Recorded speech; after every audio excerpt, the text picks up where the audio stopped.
신약의 제일 마지막에 나오는 요한계시록만큼이나 마지막 날, 심판, 환상, 그리고 예언 등이 많이 기록된 말씀이 오늘 우리가 읽은 스가랴서입니다. 그래서 한편으로는 두렵기도 하고 또 한편으로는 이해하기 힘든 내용들이 많이 나옵니다. 그럼에도 우리가 잊지 말아야 할 스가랴 선지자 스가랴라는 그 이름의 뜻대로 꼭 기억해야 할 말씀이 스가랴서에 나옵니다. 오늘 말씀의 제목 그대로 왕이란 단어 한 글자를 여러분들이 잊지 마시기를 바랍니다. 그 왕은 바벨론 포로로 잡혀갔던 이스라엘 백성들이 그토록 보기를 원했고 다시금 그 왕의 백성으로 살기를 원했던 왕입니다. 그 왕의 다시 부르심을 사모하고 또 사모하였던 이들이 정말 꿈만 같은 그런 포로 귀환으로 예루살렘으로 돌아와 이제 왕의 백성으로 다시 시작하려 합니다. 스가랴서 8장까지는 이러한 새로운 삶에 대한 현재 시점에서 바라본 기록들입니다. 포로 귀환에서 돌아온 이스라엘이 힘들고 어려운 삶의 환경 속에서도 그 삶의 중심에 하나님을 모시고 하나님 중심, 성전 중심의 삶을 다시 시작하는 모습들이 스가랴서 전반부에 기록되어 있습니다. 물론 그런 성전 재건이 쉬웠던 것은 아닙니다. 정말 아무것도 없는 그런 폐허가 된 예루살렘에서 다시금 성전을 재건하여 하나님 나라를 시작하려는 조금은 어둡고 암울한 그런 현재의 배경을 기준으로 하고 있습니다. 하지만 이러한 배경 가운데에는 스가랴 9장 이후에 그리고 신약 성경에서 우리가 보게 될 그 메시아 예수 그리스도를 지금 예표하고 있습니다. 예수 그리스도의 십자가 사역과 그분을 통하여 세워질 주님의 몸된 교회와 하나님 나라를 상징하는 것이죠. 이렇게 스가랴서 9장 이후에는 이 시대의 현재가 아니라 미래를 향한 환상과 그리고 예언이 기록되어졌습니다. 즉 미래의 시점에서 현재를 보고 있는 거죠. 성전 재건을 시작하고 막 이룬 현재와 과거를 돌아보고 있습니다. 물론 언제나 그 사이에는 예수 그리스도가 계십니다. 혹시 이런 이야기 한번 들어봤나요? 구약의 뜻은요, 옛날 약속입니다. 그리고 신약은 새로운 약속입니다. 그런 구약과 신약의 공통적인 부분이 바로 약속이라는 말이죠. 그 약속은 다른 것이 아닙니다.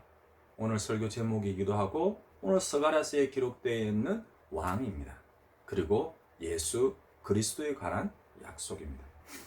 그래서 구약 사람들은 그 과거의 시점에서 미래에 오실 예수 그리스도를 바라봅니다. 그리고 신약의 사람들은 미래에서 과거의 시점인 이미 오신 예수 그리스도를 뒤돌아본다고 할 수 있습니다. 구약의 사람도 바라보고 있고요. 신약의 사람도 뒤돌아보는 그 예수 그리스도입니다. 오늘 본문으로 다시 돌아가 보세요. 오늘 본문의 주된 내용은요, 영토의 확장입니다. 성전 재건을 통하여 하나님께서 왕이 되셨습니다. 그리고 이스라엘은 이제 하나님 중심 성전, 그 하나님을 왕으로서 모시는 그 백성된 삶을 시작합니다. 그런데 이제 남은 것은 뭘까요? 하나밖에 없죠. 여러 번 이야기를 드렸죠. 하나님 나라의 구성 요소인 세 가지요. 주권자이신 하나님의 뜻, 그리고 백성, 그리고 땅입니다. 그러니 이제 하나님 나라에서 필요한 마지막 한 요소인 그 땅과 영토에 관한 말씀이 기록되어져 있습니다. 오늘 본문의 말씀은 현재의 시점에서 미래를 봅니다. 즉 하나님 나라의 완성을 바라보는 거죠. 또한 그 미래의 시점에서 이스라엘의 과거까지를 돌아보면서 그리고 현재를 바라봅니다. 조금은 힘들고 어려운 삶을 그런 현재를 살아가고 있는 이스라엘과 또한 오늘 우리의 믿는 자의 삶에 대한 소망까지를 함께 기록하고 있는 거죠. 먼저 오늘 본문에 나오는 전반부에 나오는 여러 지역, 도시, 나라, 민족들의 이름을 한번 생각을 해 보십시오. 예루살렘 성전을 이제 막 재건했습니다. 예루살렘에 이제 깃발 하나 꽂은 것밖에 없어요. 그런데 기록되어져 있는 말씀들은요. 1절에서 2절의 말씀, 하드락, 다메섹, 하맛은 그 당시 아람, 즉 이스라엘의 북서쪽에 위치하고 있는 아람, 현재는요 시리아라는 그런 나라의 민족의 도시들 이름이에요. 다메섹은 당시 아람의 수도와 같은 곳입니다. 그리고 하닥과 하맛은 그 다메섹 위에 자리 잡은 유명한 도시 국가들이에요. 그리고 2절에 나오는 두로와 시도는 지중해 연안에 있는 유명한 항구 도시죠. 이곳은 당시 페니키아의 수도와 같은 곳입니다.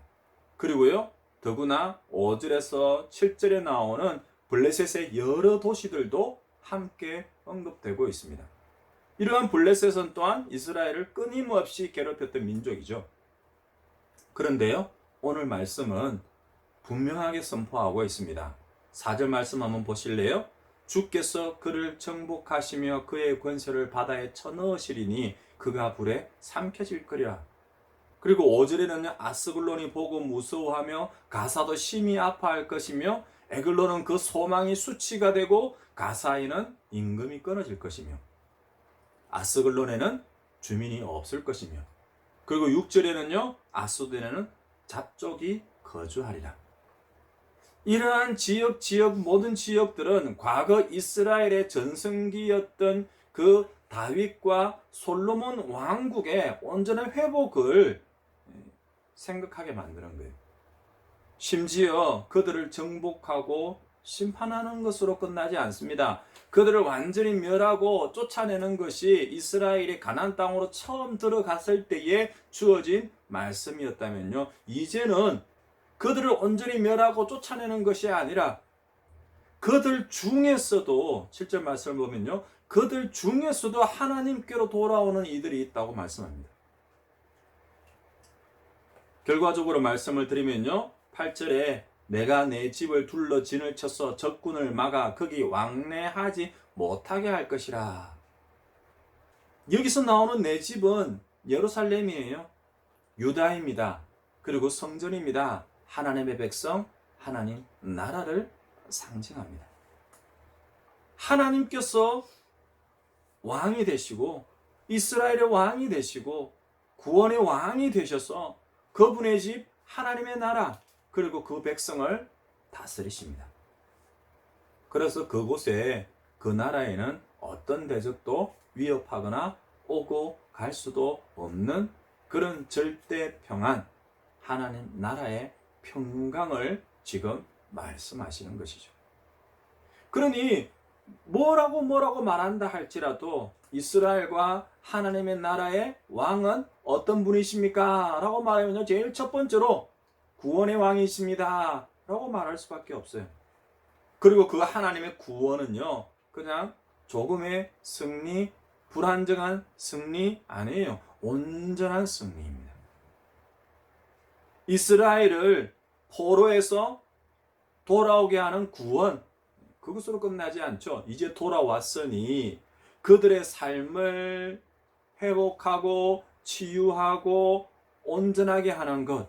근데 그것이 어떻게 하면 온전한 치유, 회복, 구원으로 이어지느냐? 바로 이제는 예루살렘이라는 한 기퉁이 가운데 한 점과도 같은 그 작은 도시 하나를 차지하여서 그곳에 성전을 제거하였을 뿐인데 어디를 바라보고 있어요? 북서쪽이요. 그리고 옆구리에 가시와도 같은 블레셋에 이르기까지요. 그 이스라엘의 모든 대적들에 대한 심판이 지금 기록되어져 있는 거예요. 뿐만이 아니죠. 그런 대적들조차도 하나님께로 돌아오는 완전한 구원, 온전한 구원을 말씀하십니다. 이것이 진짜 하나님 나라의 완성입니다.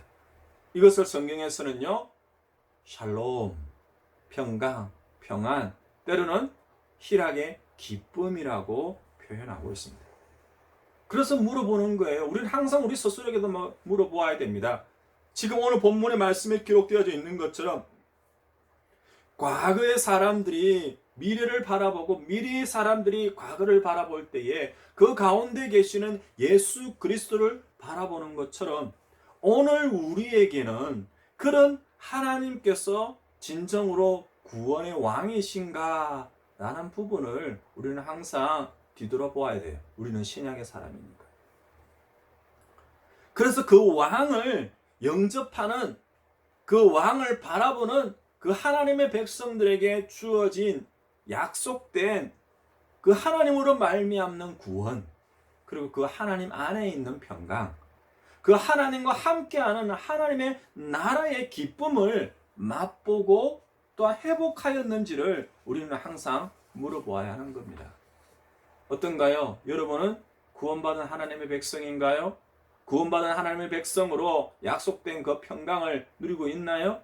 또한 그 회복을 온전히 이루고 있나요? 아니라면요. 왜 이스라엘에게는, 그리고 오늘 우리에게는 그런 구원, 그런 평강, 그런 희락이 없는지를 살펴보아야 하는 거죠. 이유가 있다면 딱 한 가지예요. 하나님을 나의 삶의 왕으로 모시지 않았기 때문이에요. 그 진짜 이유에 대해서 오늘 스가랴서 9장 후반절에 다시 한 번 더 우리에게 설명하고 있습니다. 하여간 열방에 대한 심판, 이스라엘의 구원과 회복에 관한 말씀이 지금 계속되고 있어요. 그 구원과 회복으로 말미암는 하나님 나라의 완성이 성전 재건을 통하여서 예루살렘이라는 작은 곳에서부터 시작되고 있어요.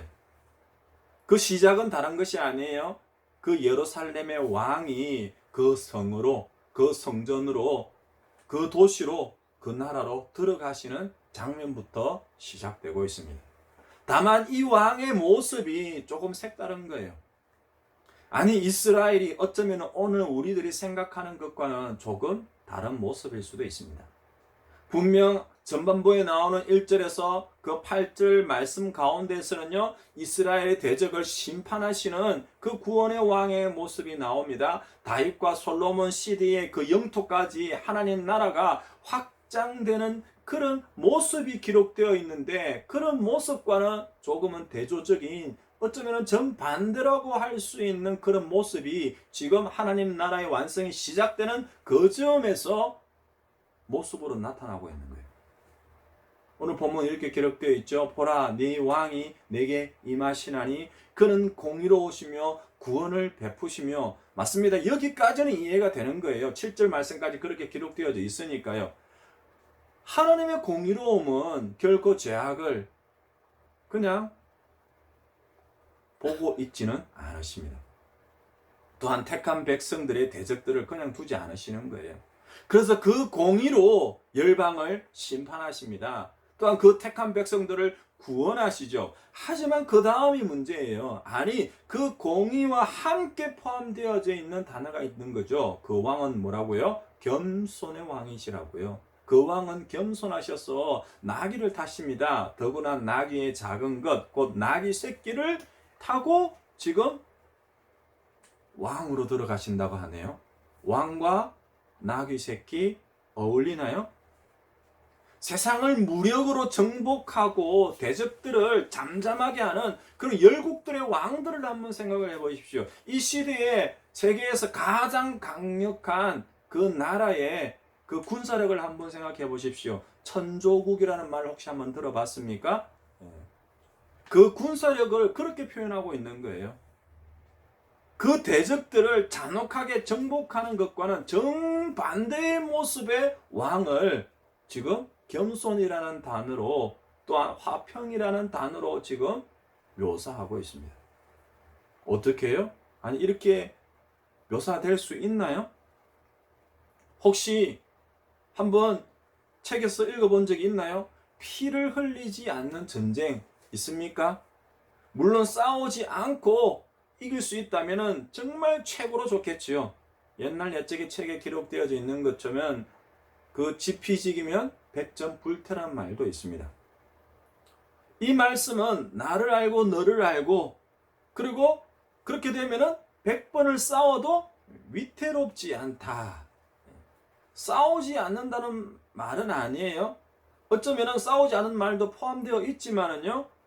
그만큼 서로가 서로를 알고 있기 때문에 먼저 싸울 수도 없고 싸우면 무조건 패한다는 걸 알기 때문에 또 때로는 내가 가진 것이 얼마만큼 큰 것을 알기 때문에 상대방이 감히 먼저 총이나 칼을 내밀지 못한다는 그런 의미도 포함되어져 있어서 더 이상 전쟁이 일어나지 않고 그리고 전쟁이 일어난다 할지라도 결코 위태롭지 않다. 그런 여러 가지 의미가 포함되어 있는 거예요.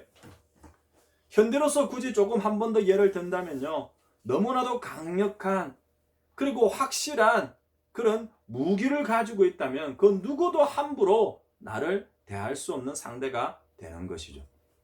현대에서는 지상 최강의 무기라고 할 수 있는 핵무기를 예로 들 수 있습니다. 사실 핵무기의 진정한 가치는요. 그 핵무기를 사용했을 때에 몇십만 명, 몇백만 명이 죽는 그런 전쟁 그것보다는 오히려 그것을 사용했을 때보다는 사용하지 않고 가지고만 있어도 진정으로 무서운 무기가 되는 거예요. 하지만은 그런 무서운 무기를 가지고 있는다고 평화, 회복, 구원, 승리라는 말을 과연 사용할 수 있을까요? 언제 터질지, 누가 먼저 그 핵무기 미사일 버튼을 누를지, 누르게 되면 즉각적으로 모두가 눌러서 어쩌면은 상대방만이 아니라 나 역시도 모두가 멸망의 길로 걸어가야 될지를 모르는 그런 두려움이 존재하는 평화, 화평, 희락이라는 것을 진정한 승리라고 말할 수 있을까요? 그러니 오늘 본문에 나오는 이 화평이라는 말이 앞서 기록되어져 있는 그런 영토의 확장이랑 전쟁의 승리라는 단어와 정말 어울리지 않는 거예요. 하여간 이 9절부터 기록되어져 있는 왕은 그 구원의 왕은 이전과는 조금 많이 다른 모습이에요. 그 왕은 이렇게 표현되어집니다. 겸손의 왕이라고 말입니다. 싸우지를 않아요. 근데 싸우지 않고 어떻게 구원과 회복을 또한 이스라엘의 옛 영광을 차지할 수 있느냐는 거예요. 심지어 싸우지 않고 승리하는 것뿐만 아니라 그 이스라엘의 대적들마저도 하나님께로 돌아오는 그 말씀은 상상조차 할 수 없는 일이에요. 이스라엘만이 아닌 그 열방조차도 하나님께로 돌아온 역사가 일어난다라고 말하니 도무지 이 말씀이 이해가 되지 않는 거예요. 그리고 그것을 또 용납할 수도 없는 거예요. 왜요? 나를 공격했고 그리고 나를 힘들게 했고 때로는 나를 멸망까지 이끌었던 그 나라가 멸망당하여서 내가 승리하는 것이 아니라 그 나라가 멸망당하는 것이 아니라 내가 하나님 나라의 백성 되는 것처럼 그들도 살아서 하나님 나라의 백성이 되어서 내 옆에 있다? 이해가 안 되는 거죠. 그러니 구원의 왕으로 오시는 그 하나님, 예수 그리스도로 말미암는 구원, 평강, 회복을 경험하지 못하였다, 온전히 누리지 못한다라는 것은 다른 뜻이 아니에요. 그 구원의 왕이자 겸손의 왕이신 예수 그리스도를 우리가 제대로 알지 못하기 때문입니다.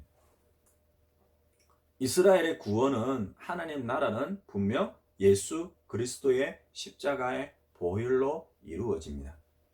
하지만 그 십자가의 보혈은 범죄한 이스라엘이 흘려야 했던 피가 아니에요.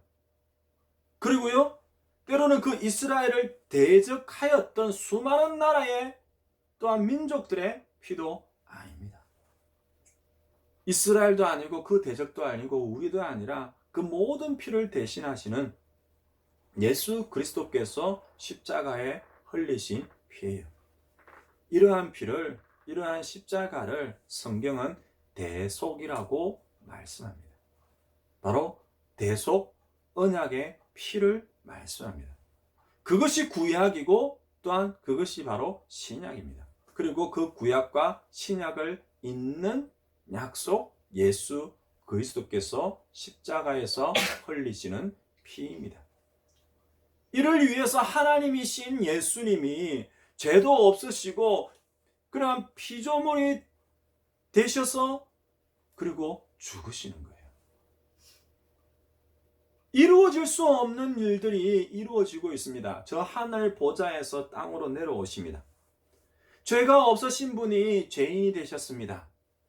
죽으실 수 없는 분이 죽으실 만큼 그렇게 낮아지고 또 낮아질 수밖에 없는 그 상황을 성경에서는 지금 겸손이라는 말로 너무나도 초라한 나귀의 새끼를 타고 그 땅과 백성과 그 집으로 향하는 그 모습을 지금 예언하고 있는 거예요. 그것을 지금 바라보라 라고 말하고 있고 신약의 사람들은 뒤돌아보라 그렇게 말씀하고 있습니다.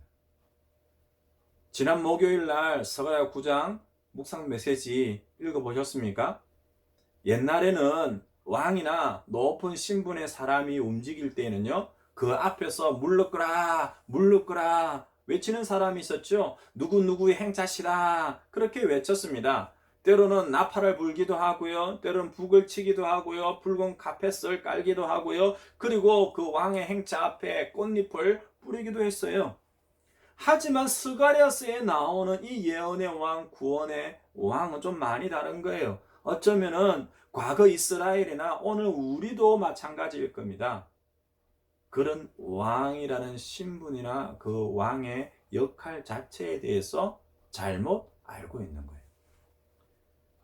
왕은 나는 왕이다 그렇게 소리치거나 그런 왕에게 높임을 받고 또한 그런 왕이 되어서 모두를 다스리고 명령하는 자리로 생각을 한다면 우리는 오늘 본문에 나오는 이 구원의 왕에 대하여서 잘못 이해하고 있고 또 때로는 결코 이해할 수 없게 됩니다. 다시 말씀을 드리지만은 그 스가랴서의 왕은 구약에서 예언된 약속의 왕, 구원의 왕은 그렇게 다스리고 명령하는 왕이 아니에요. 분명 공의의 왕이시고 구원의 왕이십니다. 다만 거기에 하나가 더 포함되어지는 거죠. 겸손의 왕이시고요, 사랑의 왕이십니다. 물론 예수님께 그런 힘이 없어서가 아니죠. 예수님께 능력이 없어서도 아닙니다. 예수님에게는 분명 공의로운 왕이시고요, 또한 심판의 주가 되십니다. 하지만 그 예수님은 겸손의 왕이시고요, 또한 사랑의 왕이십니다. 예수님의 겸손함으로 자신의 피를 십자가에 흘리시기에 그 다스릴 땅으로 한가운데로 지금 들어오십니다. 그리고 그 피에 힘입어서 이스라엘에게는 회복이, 또 그 언약의 피로 말미암아 용서함을 받고 사랑을 넘치게 받았던 그 모든 사람들이 예수님과 함께 하나님 나라 주의 집 성전에서 다시금 세움을 받게 되는 거죠. 그러니 겸손은 결코 무능력이 아닙니다. 오히려 반대죠. 진짜 능력자이기 때문에요. 벼가 익을수록 고개를 숙인다는 말 들어보셨죠? 정말 많은 것을 가졌기에 때로는 더 깊은 지혜로 모든 것을 알기에 무엇보다 모든 것을 행할 수 있는 능력이 있기에 더 그 머리를 숙일 수 있는 거예요. 그러니 그렇게 왕이 먼저 머리를 숙이고 무릎 꿇는 그 겸손의 왕 앞에 누가 고개를 숙이지 않을까요? 누가 무릎을 꿇지 않을까요? 예, 분명히 있습니다. 머리를 숙이지 않고요, 무릎을 꿇지 않는 사람 하나밖에 없죠. 구원의 왕, 겸손의 왕이 그 백성이 아니라 대적이라면 결코 고개를 숙이지 않을 거예요. 그리고 무릎을 꿇지 않을 겁니다. 그런 면에서 이 말씀을 전하고 있는 저나 여러분들이나 또한 요즘 많이 TV에서 미디어에서 이야기되고 있는 이 시대의 지도자들에 대하여서 실망이 클 수밖에 없죠. 정치, 경제, 또한 사회, 심지어 종교 지도자들도 마찬가지예요. 요즘이 선거철입니까? 아니, 몇 개월 전부터가 아니라 수년 전부터 계속해서 반복되고 있는 일이잖아요. 현대의 왕이라고 할 수 있는 그런 지도자를 뽑는 선거를 준비 중인 그 후보자들을 보면 우리는 더 분명히 알 수 있어요. 그 왕에 대한 의미를 착각하고 있다고요. 과연 그들 중에서 누가 겸손하여서 낮은 자리로 가서 이 나라와 이 민족을 구원하고 또한 화평을 가져다 줄 그런 구원자 리더가 될 수 있을까요?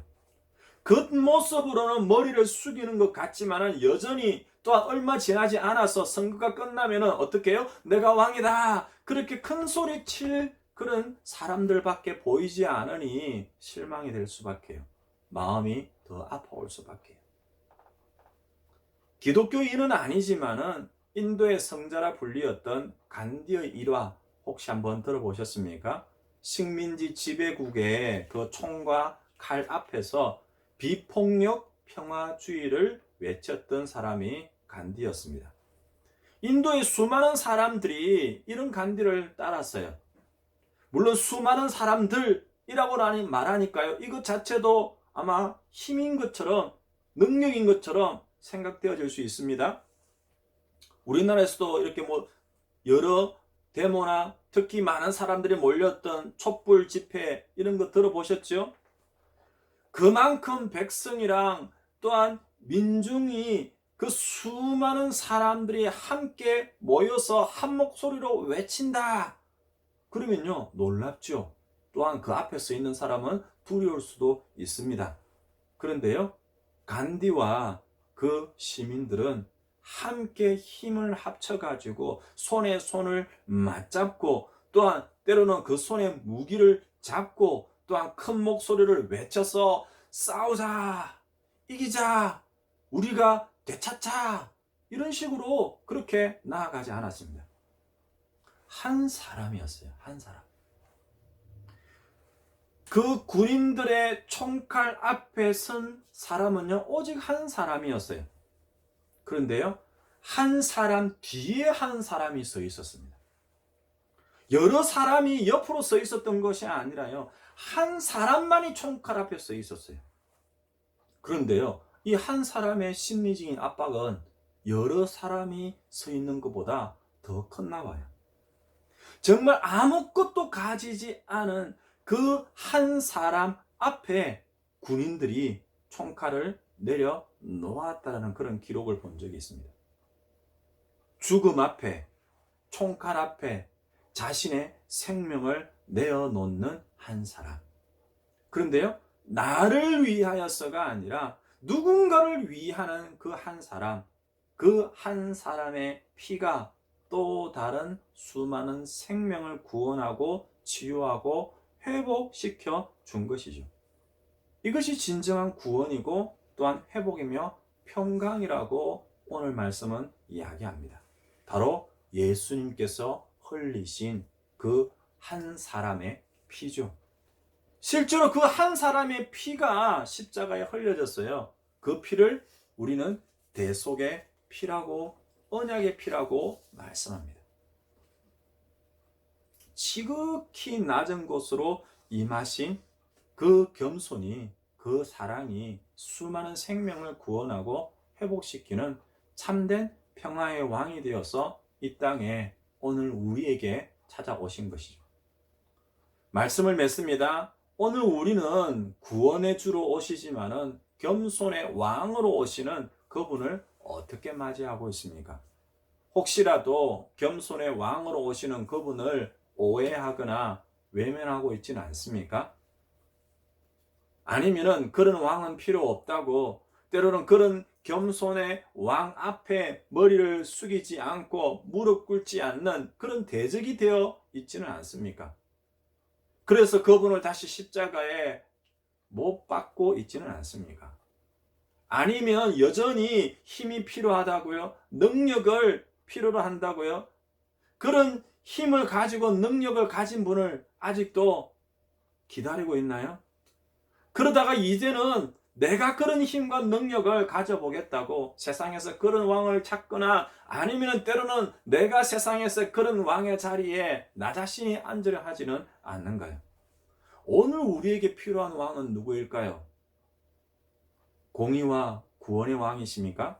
하지만 그 구원의 왕에게 필요한 것은 겉으로 드러난 힘과 능력이 아닙니다. 세상을 구원하고 그 백성들을 회복시키며 하나님 나라를 이루는 그 구원과 회복은 바로 오늘 말씀 9절에 기록되어 있는 것처럼 나귀의 작은, 곧 나귀의 새끼를 타는 볼품없는 그런 모습이지만은, 때로는 세상이 어리석다, 조롱하고 채찍질 당하고 모욕당하며 십자가의 피를 흘리시지만은, 바로 그렇게 내가 아닌 하나님 나라를 위하여서 머리를 숙이고 무릎을 꿇는 그 희생과 헌신과 겸손과 사랑의 왕이시라는 거예요. 정말 마지막으로 묻고 싶습니다. 우리는 이런 겸손의 왕, 평화의 왕께서 걸으신 그 십자가의 걸음에 동참할 수 있습니까? 내 앞에 예수님께서 먼저 한 사람이 되어 걸어가십니다. 또한 내 뒤에 예수님께서 한 사람이 되어 걸어실 것입니다. 여기서 나만, 내 생명, 내 삶, 내 안전, 내 유익이라는 생각으로 그 한 걸음 한 걸음씩 나아가는 한 사람의 대열에서 빠질 수 있을까요? 나 자신이 아닌 예수님을 또 다른 생명의 구원을 위하여서 조금이라도 희생하고 손해보고 섬길 수 있는 그 겸손의 자리로 우리가 내려설 때에 그를 통한 우리 모두의 삶에 주어질 평화를 바라보시기를 바랍니다. 또한 그 평화와 그 구원의 회복을 맛볼 수 있는 그런 은혜의 삶이 되었으면 좋겠어요. 겸손의 왕 되신 그 예수님과 함께 머리를 숙이고, 그 사랑의 왕 되신 그 예수님과 함께 우리가 무릎을 꿇는다면, 무엇보다도 우리 가운데 임하신 그 하나님 나라의 진정한 왕이 되시는 그 예수님으로 말미암는 참된 구원과 회복의 은혜, 그 하나님 나라의 평화를 믿음의 가정, 주의 몸된 교회, 그리고 세상 가운데 온전히 이루어지고 회복됨을 볼 수 있는 그런 여러분들의 믿음의 삶이 되시기를 주님으로 축원드립니다. 아멘.